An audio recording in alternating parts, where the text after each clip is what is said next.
This question is from NCERT Physics, Class 12, Chapter 2, question number 2.7.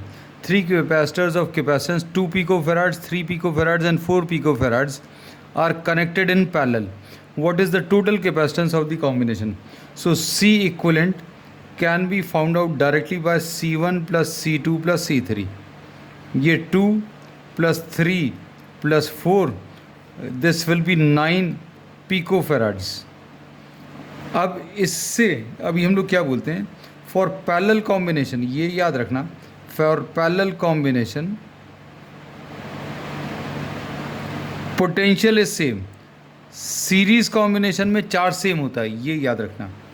अब इससे charge अभी हम लोग कैलकुलेट कर सकते हैं. Q will be equal to, you can calculate Q will be equal to C into V. C कितना दिया हुआ है, C इक्वलेंट इज 9.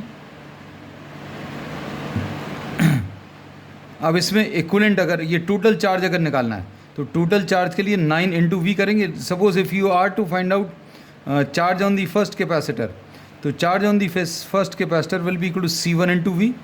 तो C1 की वैल्यू 2 है और V की वैल्यू 100 है, तो ये 200 पिको कूलम्स आ जाएगा.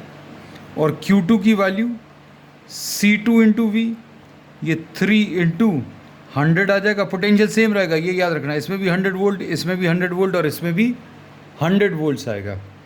तो C2 इंटू वी, C2 की वैल्यू 3 इंटू 100, ये 300 पिको कूलम्स आएगा. Q3 की वैल्यू C3 इंटू वी, तो ये 4 इंटू 100 यानी 400 पिको कूलम्स आएगा. और टोटल चार्ज अगर आपको बताना है, दिस विल बी, ये स्टार्टिंग में अभी हम लोग निकाल रहे थे, C इंटू वी. ये C टोटल कितना है, 9 है, और V कितना है, 100 है, तो ये 900 पिको कूलम्स आएगा. This will be the total charge. ये टोटल चार्ज चेक कर लीजिए, 200 plus 300 200 plus 300 500 and 400 is 900. So the charges individually are 200 300 and 400, और इनको जोड़ने पर टोटल चार्ज ये 900 आ रहा है.